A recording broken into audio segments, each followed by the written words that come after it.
आज बुधवार 6 मार्च को बीदर के शिवा इंटरनेशनल होटल में कर्नाटक महिला रक्षणा वेदिके बीदर SC/ST कम्युनिटी और क्रिश्चियन समुदाय की ओर से आगामी लोकसभा चुनाव के लिए बीदर से माइनॉरिटी को टिकट देने की मांग करते हुए एक प्रेस मीट आयोजित की गई, जिसमें बीदर लोकसभा सीट से बीदर के प्रसिद्ध व्यक्ति एवं कांग्रेस के वरिष्ठ नेता डॉक्टर मोहम्मद अयाज खान को कांग्रेस टिकट देने की मांग की गई। इस अवसर पर येसुदास सुधाकर, जयराज ओस्मली, कुमार कोडेकर, सतीश सोयल, देवराज गौड़ा, पेन्नानी गौड़ा, लक्ष्मी दंडी, इमानुएल, मफ्ताक नल्ली, वाहिद, लखन, अमरीश कुद्रे, सुधाकर कोटे, सुमन चिद्री के अलावा अन्य लोग उपस्थित थे।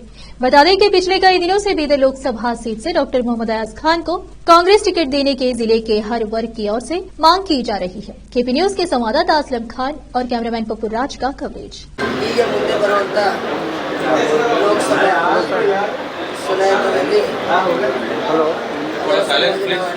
Press meet ಇಟ್ಕೊಂಡಿದ್ದೇವೆ। 40 ವರ್ಷಗಳಿಂದ ಈಗಾಗಲೇ ಲೋಕಸಭೆ ಚುನಾವಣೆಯಲ್ಲಿ ಪ್ರತಿ ಒಂದೊಂದು ಪಕ್ಷದಲ್ಲಿಯೂ ಎಲ್ಲ ಲಿಂಗಾಯತ್ ಮೈನಾರಿಟಿದವರಿಗೆ ಕೊಡ್ತಾ ಇದ್ದಾರೆ। ಈ ವರ್ಷ ಮುಂದೆ ಬರುವಂತಹ ಲೋಕಸಭಾ ಚುನಾವಣೆಯಲ್ಲಿ ನಮ್ಮ ಮೈನಾರಿಟಿದವರಿಗೆ ಒಂದ್ಸಲ ಕೊಡಬೇಕಂತೇಳಿ ನಮ್ಮೆಲ್ಲರದು ಒಂದು ವಿನಂತಿ ಇದೆ। ಈಗಾಗಲೇ ಹಲವಾರು ಜನರು ಮೈನಾರಿಟಿಯಲ್ಲಿ ಕೇಳ್ತಾ ಇದ್ದಾರೆ, ಆದರೆ ಅದರಲ್ಲಿ ಯಾರು ಆ ಲೋಕಸಭೆಗೆ ಚುನಾಯಿತರಾಗಿ ಹೋಗಿದ್ರೆ ಯಾರು ಕೆಲಸ ಮಾಡ್ತಾರಂಬಂಥವ್ರನ್ನು ಆಯ್ಕೆ ಮಾಡಿಕೊಂಡು ನಮ್ಮ ಮೈನಾರಿಟಿಯಲ್ಲಿ ನಾವು ಎಲ್ಲರೂ ಡಾಕ್ಟರ್ ಅಯಾಜ್ ಖಾನ್ ಅವರಿಗೆ ಲೋಕಸಭೆ ಚುನಾಯಿತಕ್ಕಾಗಿ ಸ್ಪರ್ಧೆಗಾಗಿ ಎಲ್ಲ ನಮ್ಮ ಮೈನಾರಿಟಿ ಸಮಾಜದವರು ಅವರನ್ನು ಆಯ್ಕೆ ಮಾಡಿಕೊಂಡಿದ್ದೇವೆ। ಈ ಸಲ ಅವರನ್ನೇ ಟಿಕೆಟ್ ಕೊಡಬೇಕಂತೇಳಿ ನಾವು ಮನವಿ ಮಾಡಿಕೊಳ್ತೇವೆ। ಮಹಿಳಾ ರಕ್ಷಣಾ ವೇದಿಕೆ ಪೆನಿನಾ ಗೌಡ ಅಂತ ಹೇಳಿ ಸಂಸ್ಥಾಪಕ ರಾಜ್ಯ ಅಧ್ಯಕ್ಷರು। ಮೊದಲನೇದಾಗಿ ನನ್ನ ಮಾಧ್ಯಮ ಮಿತ್ರರಿಗೆ ಧನ್ಯವಾದಗಳನ್ನು ಹೇಳುತ್ತೇನೆ। ಯಾಕಂದರೆ ಇವತ್ತು ನಮ್ಮ ಒಂದು ಯಾವುದೇ ಒಂದು ನ್ಯೂಸ್ ಹೋಗಬೇಕಂದ್ರೆ ಮಾಧ್ಯಮ ಮಿತ್ರರಿಂದನೇ ಹೋಗುತ್ತೆ। ಹಾಗಾಗಿ ಮಾಧ್ಯಮ ಮಿತ್ರರಿಗೆ ನಾನು ಎಲ್ಲರಿಗೆ ವಂದನೆ ಸಲ್ಲಿಸ್ತೇನೆ। ಈ ಮಾಧ್ಯಮ ಮಾಡುವ ಕಾರಣವೇನೆಂದರೆ ನಮ್ಮ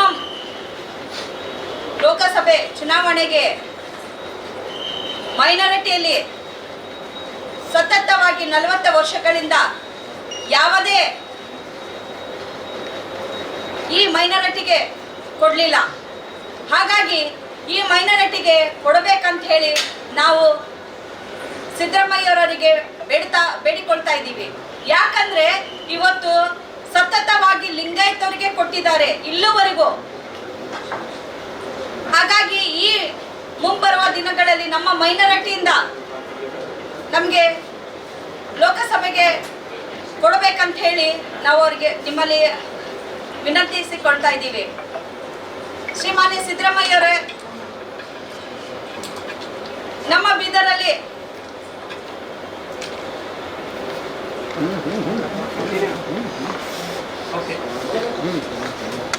ಹಸಿರು ಆಗುವಂತ ಬೀದರ್ ಇದೆ। ಯಾಕಂದ್ರೆ ರೈತರಿಗೆ ತೊಂದರೆಗಳಿದ್ದಾವೆ, ಹಾಗೆ ಬಡ ಕುಟುಂಬಗಳಿದ್ದಾವೆ, ಯಾವುದೇ ರೀತಿಯಿಂದ ಕಂಪನೀಸ್ಗಳು ಇಲ್ಲ, ಯಾವುದೇ ರೀತಿಯಿಂದ ಬಡ ಜನರಿಗೆ ವ್ಯವಸ್ಥೆಗಳಿಲ್ಲ। ಹಾಗಾಗಿ ನಮ್ಮ ಮೈನಾರಿಟಿಯವರು ಬಹಳ ಜಾಸ್ತಿ ಆಗಿದ್ದಾರೆ। ಆದ್ರಿಂದ ನಮ್ಮ ವೋಟ್ಸ್ಗಳು ತುಂಬ ಇದೆ। ಹಾಗಾಗಿ ತಾವುಗಳು ಈ ಮೈನಾರಿಟಿಗೆ ನೀವು ಕೊಡಬೇಕಂತ ಹೇಳಿ ಸಿದ್ದರಾಮಯ್ಯರಿಗೆ ಕಳಕಳಿಯಾಗಿ ಕೇಳಿಕೊಳ್ತಾ ಇದ್ದೀವಿ। ಇವತ್ತಿನ ದಿನ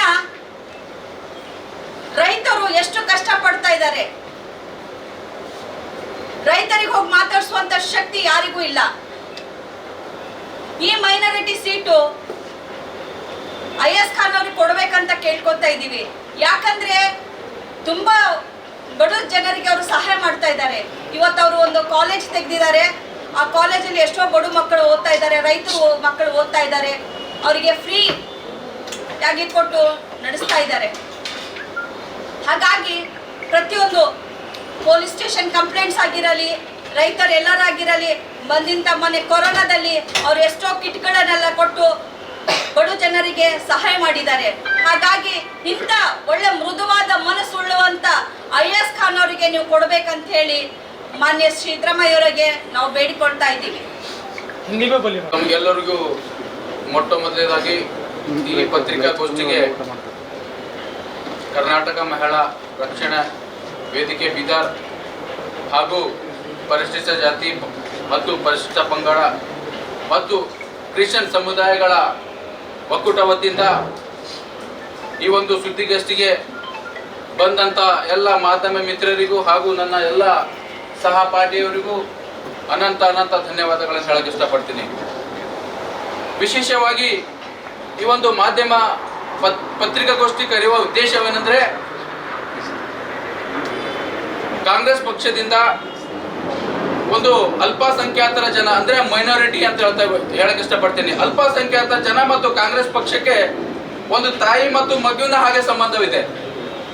ಇದು 40 ವರ್ಷದ ಎಂಬಕ್ಕಂಥದ್ದಲ್ಲ, 20 ವರ್ಷ ಎಂಬಕ್ಕಂಥದ್ದಲ್ಲ. ಕಾಂಗ್ರೆಸ್ ಪಕ್ಷ ಯಾವಾಗಿಂದ ಉತ್ಪತ್ತಿ ಆಯ್ತೋ, ಯಾವಾಗಿಂದ ಪ್ರಾರಂಭವಾಯ್ತೋ ಅವಾಗಿನಿಂದ ಒಂದು ಮೈನಾರಿಟಿಗೆ, ಅಲ್ಪಸಂಖ್ಯಾತರಿಗೆ ಮತ್ತು ಒಂದು ಕಾಂಗ್ರೆಸ್ ಪಕ್ಷಕ್ಕೆ ಒಂದು ತಾಯಿ ಮತ್ತು ಮಗುವಿನ ಸಂಬಂಧ ಅದ. ಇವತ್ತು ಬೀದರ್ ಜಿಲ್ಲೆಯಲ್ಲಿ ನಮ್ಮ ಮೈನಾರಿಟಿಗೆ ಒಂದು ಟಿಕೆಟ್ ಕೊಡಬೇಕು ಅಂತಂದು ಒಂದು ಹಕ್ಕದ. ಯಾಕಂದ್ರೆ ಒಂದು ಕಾಂಗ್ರೆಸ್ ಪಕ್ಷ ಅಂದ್ರೆ ಒಂದು ತಾಯಿ ಪಕ್ಷ. ಮಗನಿಗೆ ಟಿಕೆಟ್ ಕೊಡ್ಬೇಕಾಗಂದ್ರೆ ಇಡೀ ಕರ್ನಾಟಕ ರಾಜ್ಯದಲ್ಲಿ ಮೈನಾರಿಟಿಗಳಿಗೆ ಒಂದು 3 ರಿಂದ 5 ಟಿಕೆಟ್ ಕೊಡಿ ಎಂಬಕ್ಕಂಥದ್ದು ನಮ್ಮ ಬೇಡಿಕೆ ಇದೆ, ಮೈನಾರಿಟಿ ಸ್ಪೆಷಲ್ ಆಗಿ. ಅದಕ್ಕೆ ವಿಶೇಷವಾಗಿ ಈ ಬೀದರ್ ಲೋಕಸಭಾ ಒಂದು ಕ್ಷೇತ್ರ ಇದು ಒಂದು SC ರಿಸರ್ವ್ ಆಗಿತ್ತು. ಮೊದಲನೇದಾಗಿ ಹೇಳಬೇಕಾದ್ರೆ ಇದು ಸುಮಾರು 2009ರಿಂದ ಮಾನ್ಯ ಧರಮ್ ಸಿಂಗ್ ಸಾಹೇಬ್ರು ಅವರಿಂದ ಏನಂತಂದ್ರೆ ಇದು ಜನರಲ್ ಆಗಿ ಇದು 4ನೇ ಒಂದು ಲೋಕಸಭಾ ಚುನಾವಣೆ, 5ನೇ ಲೋಕಸಭಾ ಚುನಾವಣೆ ಇದೆ.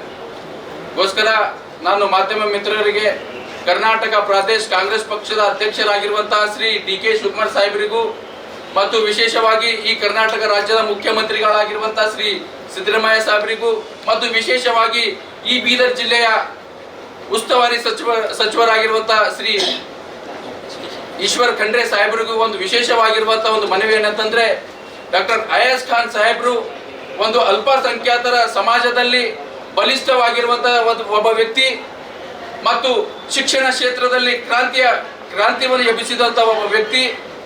ಮತ್ತೆ ಅಲ್ಪಸಂಖ್ಯಾತರ ಎಂಬಕ್ಕಂಥದನ್ನ ಬಿಟ್ಟು ಸರ್ವಧರ್ಮ, ಯಾವುದೇ ಜಾತಿ ಧರ್ಮ ಮತ ಎಂಬಕ್ಕಂಥದನ್ನ ಭೇದ ಭಾವವನ್ನು ಬಿಟ್ಟು ಎಲ್ಲರಿಗೂ ಸಹ ತಗೊಂಡು ಹೋಯ್ಯಂತ ಏಕೈಕ ವ್ಯಕ್ತಿ ಅಂದ್ರೆ ಅಯಾಜ್ ಖಾನ್ ಅಂತ ಹೇಳಕ್ ಇಷ್ಟಪಡ್ತೀನಿ ಮಾಧ್ಯಮ ಮಿತ್ರರಿಗೆ. ಅದಕ್ಕೆ ಈ ಒಂದು ಬೀದರ್ ಲೋಕಸಭಾ ಒಂದು ಕ್ಷೇತ್ರಕ್ಕೆ ನಮ್ಮ ಜಾತಿವಾರ ಲೆಕ್ಕದ ಪ್ರಕಾರ ಬಂದ್ರೆ ಅಲ್ಪಸಂಖ್ಯಾತರಿಗೆ ಕೊಡಬಹುದು.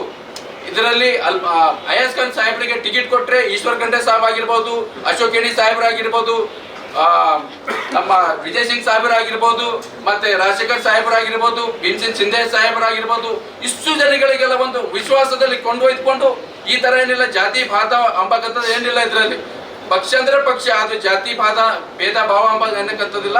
ಇಷ್ಟು ಜನ ಎಲ್ಲ ಶಾಸಕರು ತಗೊಂಡು ಖಂಡಿತವಾಗಿ ಅಯಾಜ್ ಖಾನ್ ಸಾಹೇಬರಿಗೆ ಟಿಕೆಟ್ ಕೊಟ್ರೆ ಈ ಭಗವಂತ್ ಖೋಬಾ, ರೈತರ ವಿರೋಧಿ ಭಗವಂತ್ ಖೋಬಾ, ಬಡವರ ವಿರೋಧಿ ಭಗವಂತ್ ಖೋಬಾ, ಅಲ್ಪಸಂಖ್ಯಾತರ ವಿರೋಧಿ ಭಗವಂತ್ ಖೋಬಾ ಅವರಿಗೆ ಖಂಡಿತವಾಗಿ ಸೋಲಿಸ್ತೀನಿ ಎಂಬಕ್ಕಂಥದ್ದನ್ನ ಹೇಳಕ್ ಇಷ್ಟಪಡ್ತೀನಿ ಮಾಧ್ಯಮ ಮುಖಾಂತರ.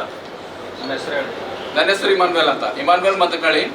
ಅದಕ್ಕೆ ಈ ಒಂದು ಮಾಧ್ಯಮದ ಮುಖಾಂತರ ಹೇಳಕ್ ಇಷ್ಟಪಡ್ತೀನಿ, ರೈತರು ಸಹ ನಮ್ಮ ಬೀದರ್ ಜಿಲ್ಲೆಯಲ್ಲಿ ರೈತರು ಸಹ ಅತಿ ಕಷ್ಟದಲ್ಲಿದ್ದಾರೆ. ಪ್ರಧಾನ ಮಂತ್ರಿ ಫಸಲ್ ಬಿಮಾ ಯೋಜನೆ ಎಂಬಕ್ಕಂಥದ್ದನ್ನು ಸ್ಕೀಮ್ ತಂದ್ರು, ಅದು ಸಹ ರೈತರಿಗೆ ಹಗಲು ಲೂಟಿ ಮಾಡ್ತಾ ಇದ್ದಾರೆ. ಏನಂತಂದ್ರೆ